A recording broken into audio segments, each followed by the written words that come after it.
At this very moment, thousands of immigrants may be committing one perilous error without even recognizing it.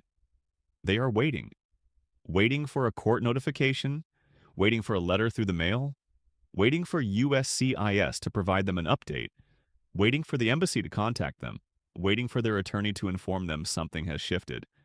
But today, that waiting approach could cost somebody their entire immigration case. Because what is occurring inside the immigration system right now is not ordinary. Hearing dates that were once scheduled years into the future are abruptly being advanced with virtually no warning. Cases that individuals believed were securely pending are being pushed forward rapidly. Immigrants who assumed they had time are now discovering that time may already be exhausted. And in immigration court, missing one hearing does not simply mean you reschedule. It can mean a removal order. It can mean forfeiting your chance to defend yourself.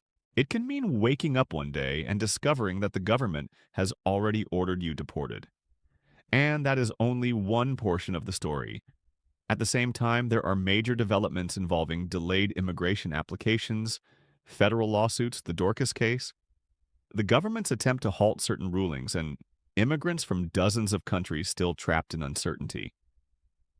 Families are still separated, work permits are still delayed, embassy cases are still stuck, and numerous people are asking the identical question: is my case progressing, or has it quietly been frozen? Then there is another grave issue shaking the immigrant community: allegations of massive immigration fraud connected to VAWA, U visas, T visas, and individuals who trusted lawyers or law firms that promised them miracles. Many immigrants paid money, signed paperwork, and believed they were on a path to safety.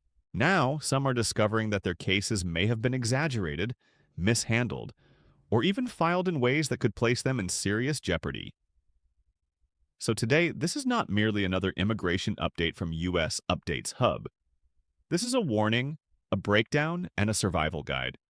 Because if you are in immigration court, waiting on USCIS, stuck at an embassy, dealing with a delayed work permit, or unsure whether your lawyer filed the correct case for you, this information matters. Stay with Timothy until the conclusion because the final portion of this update may be the most critical. What immigrants should do right now to protect themselves before the system moves against them. The first major issue is what is occurring inside immigration court. Many individuals assume that if they have a hearing scheduled in 2027, 2028, or even later, they can relax for now. That assumption is becoming perilous. There are reports of hearing dates being advanced forward dramatically, sometimes with very little notice. A case that was scheduled years away can abruptly appear on the court calendar for the same week or even within days. Imagine this situation. You verify your immigration court case, and your master calendar hearing is listed for 2028. You believe you have years to prepare. You are collecting documents. You are attempting to find an attorney. Perhaps you are saving money for legal assistance. Then, over the weekend, the court calendar shifts. Suddenly, your hearing is not in 2028 anymore. It is now scheduled for Monday. You may not receive a proper letter in the mail in time. You may not even realize the change occurred unless you verify the court system yourself. That is the danger. Immigration court is not functioning like people expect. Dockets are shifting quickly. Hearing dates are changing. And if an individual does not verify their case regularly, they could miss a hearing without knowing it was rescheduled. Once that occurs, the immigration judge can issue an in absentia removal order. That means the judge orders removal because the individual failed to appear. This is one of the most severe consequences in immigration court. Many individuals think if I miss the hearing, I will explain afterward. But reopening a case after an in absentia removal order is not straightforward. It can be accomplished in certain situations, especially if there was lack of proper notice or exceptional circumstances. But it is not simple. It requires legal arguments, evidence, timing, and usually strong representation. And while that process is ongoing, the individual may already have a deportation order against them. That is why the first practical message from Timothy is straightforward. If you are in immigration court, you must verify your court information frequently. Do not rely solely on mail. Do not assume the date will remain the same. Do not assume your hearing is far away merely because it was far away last month. The EOIR automated case information system allows individuals to verify their hearing date using their alien number and country of nationality. This system can display whether an individual is in removal proceedings, the date and time of the hearing, the type of hearing, the judge, and the court location. For anyone in removal proceedings, this should become a regular practice. Verify weekly at minimum. If your case is active or you have reason to believe changes are occurring, verify more frequently. If you have an attorney, confirm that they are also monitoring, but do not become passive. Immigration court consequences belong to the immigrant, not merely the attorney. If the hearing is missed, the removal order is against the individual, not against the lawyer. Now here's where the issue becomes even more alarming. It is not only hearing dates. There are additionally reports of removal orders being issued for reasons that may not always make sense from the immigrant's perspective. For example, an individual may believe that an application was already submitted with the court, but the court may treat the case as if something was missing. Or there may be pressure inside the system to advance cases faster, close cases faster, or remove people from the docket faster. This means documentation matters. Every filing matters, every receipt matters, every court submission matters. Immigrants should maintain copies of everything: applications, proof of filing, mailing receipts, court receipts, USCIS receipts, attorney correspondence, and notices. If something goes wrong, the paper trail may become the distinction between protecting the case and losing it. The second major topic is the ongoing impact of delayed immigration benefits and the Dorcas-related litigation. The transcript discussed that the government had previously placed a pause or hold on certain immigration applications connected to individuals from designated countries. A court ruling created an opportunity for some cases to progress again, but the government then filed a motion for a stay pending appeal. In plain language, that signifies the government is requesting for the judge's decision to be paused while the appeal continues. This matters because numerous immigrants are currently stuck in uncertainty. One day, it appears like the pause has been lifted and USCIS should proceed forward. The next day, the government is requesting the court to halt that relief while it appeals. This creates a window of opportunity, but additionally a window of risk. For individuals with delayed cases, this is the moment to pay attention. If USCIS has paused or delayed your case because of a broad policy, nationality-based review, security screening, or an unexplained hold, you may need to evaluate whether legal action is appropriate. In some cases, individuals consider a writ of mandamus or other federal lawsuit to compel the government to make a decision. A mandamus lawsuit does not usually request the court to approve the case. It requests the court to require the government to act when the delay has become unreasonable. This is especially significant for individuals who are facing real harm because of a delay. For example, someone may lose a job offer because their work permit has not been approved. Someone may lose health insurance, income, housing stability, or a professional opportunity. Someone may be separated from a spouse or child overseas.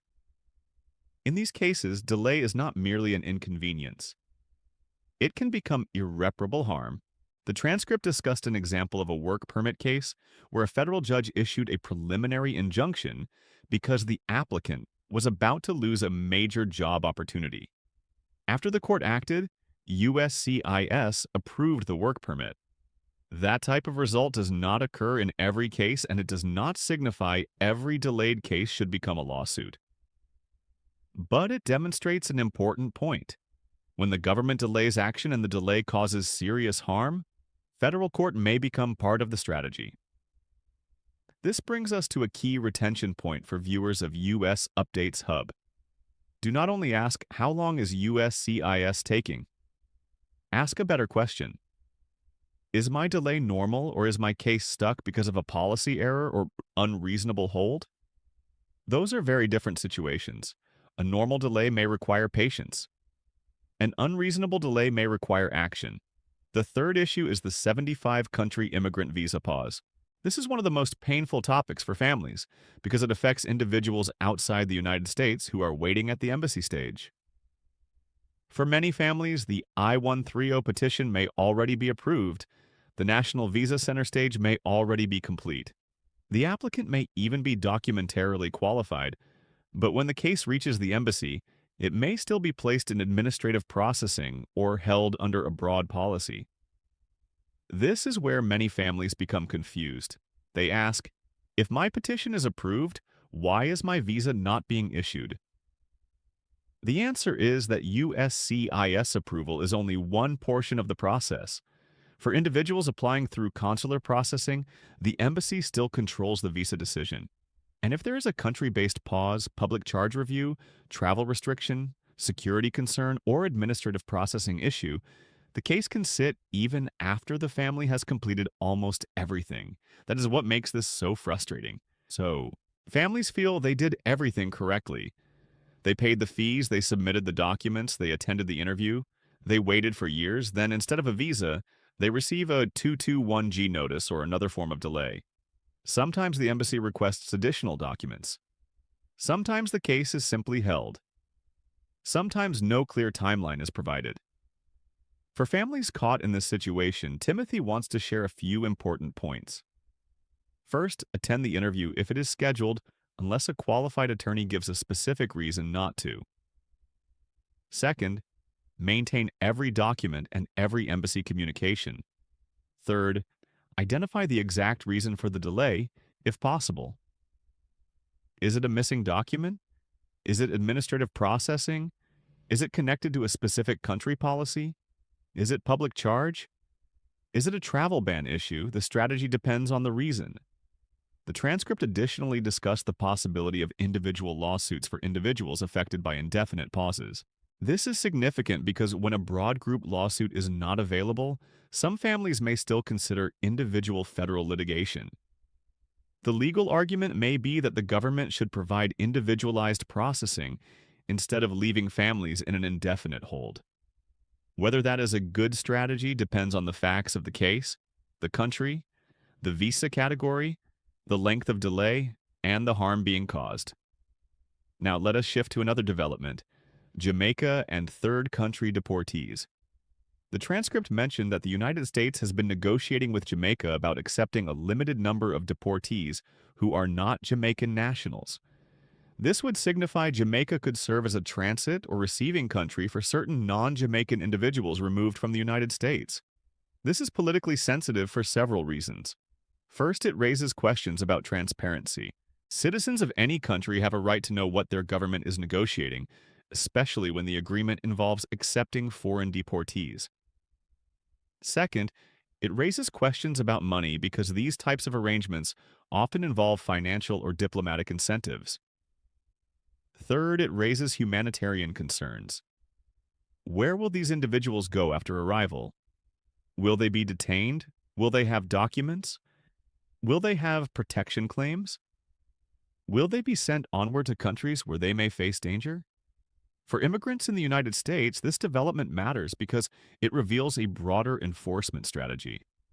The government is not only attempting to remove individuals to their home countries, it may additionally attempt to create third country removal pathways when direct deportation is difficult.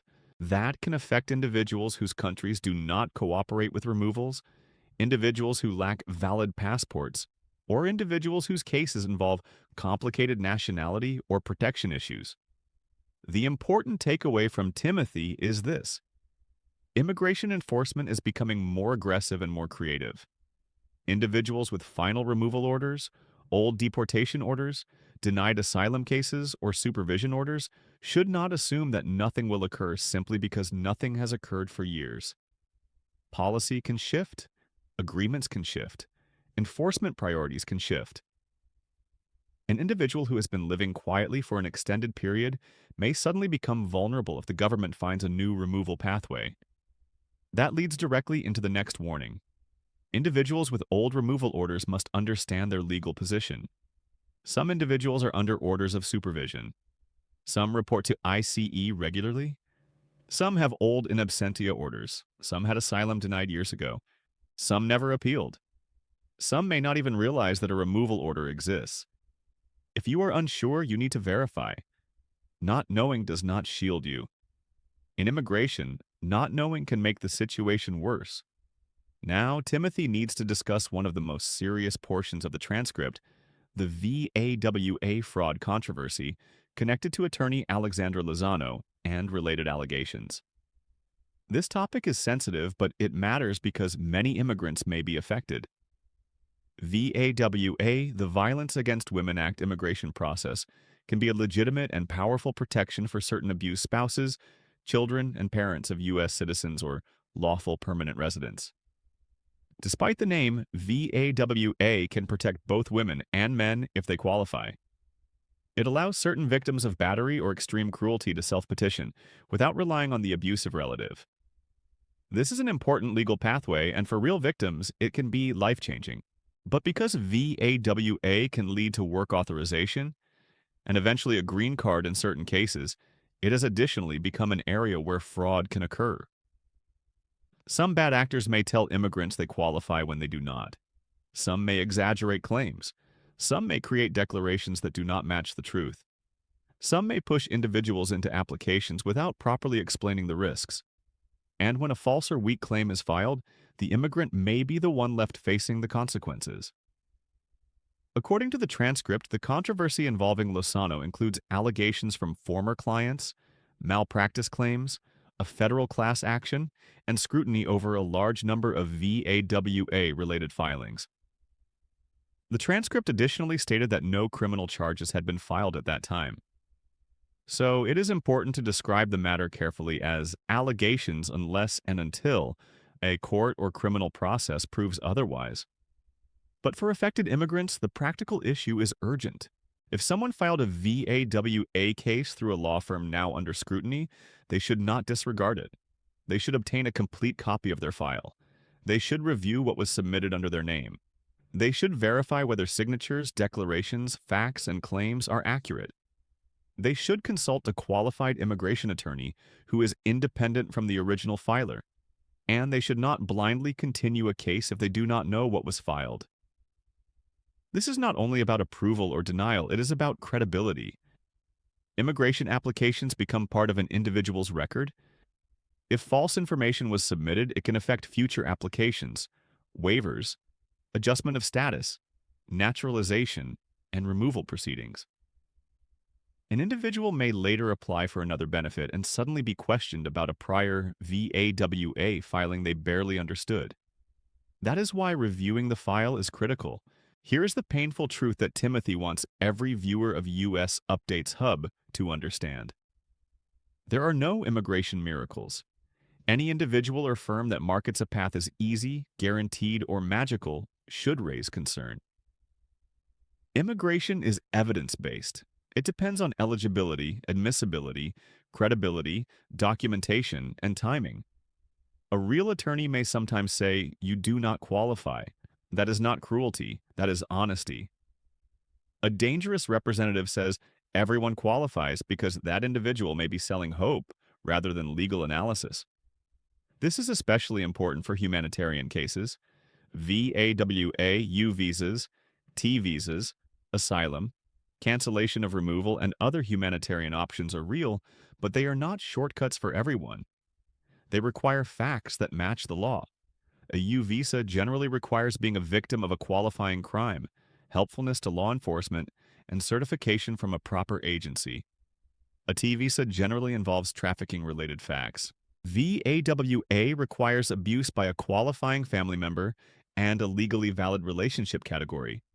These are not forms to file casually. For anyone watching US Updates Hub who is worried about a past filing, the next step is not panic. The next step is file review. Get your records. Get your USCIS notices. Get your court records if you have them. Get your full copy from the previous attorney or representative. Then have someone qualified analyze the facts. In some situations, a case may be legitimate and can continue. In other situations, it may need correction, withdrawal, explanation, or a different legal strategy. But doing nothing is the worst option. Now, let Timothy bring all these topics together. Immigration today is moving in two directions at once. On one side, the government is delaying certain benefits, holding embassy cases, appealing court decisions, and creating uncertainty for families. On the other side, immigration court and enforcement actions may be moving faster with hearing dates shifting and removal risks increasing. That combination is dangerous. Benefits are delayed, but enforcement is accelerated. Families wait, but the government moves. That is why immigrants need to become more organized than ever.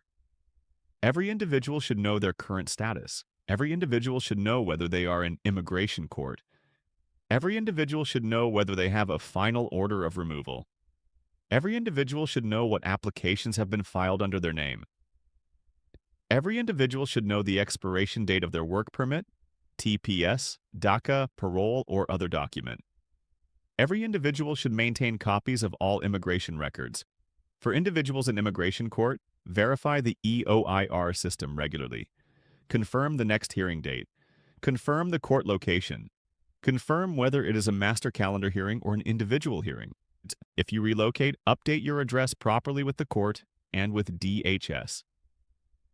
Do not assume that changing your address with USCIS automatically updates the immigration court. These are different systems.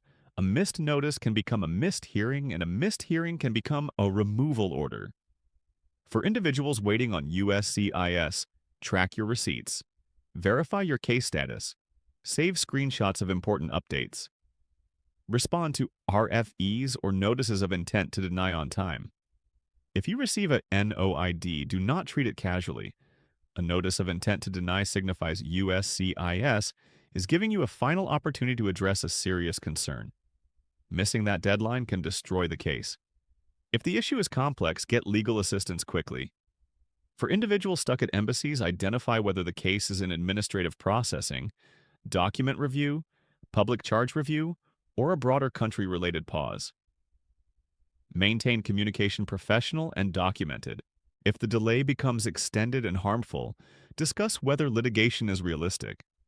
Not every delay is legally unreasonable, but indefinite silence should not be disregarded forever.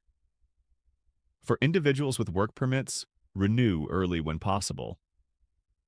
Delays can affect employment, driver's licenses, social security records, and financial stability. DACA recipients, asylum applicants, adjustment applicants, TPS holders, and others should not wait until the last minute. Processing times can shift.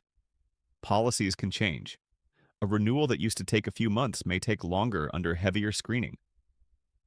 For individuals who filed VAWA, U-Visa, T-Visa, asylum, or any humanitarian application, ensure the facts are truthful and supported. If a preparer, notario, consultant, or attorney filed something you did not comprehend, get a copy and review it. Your signature matters, your declaration matters, your immigration history matters.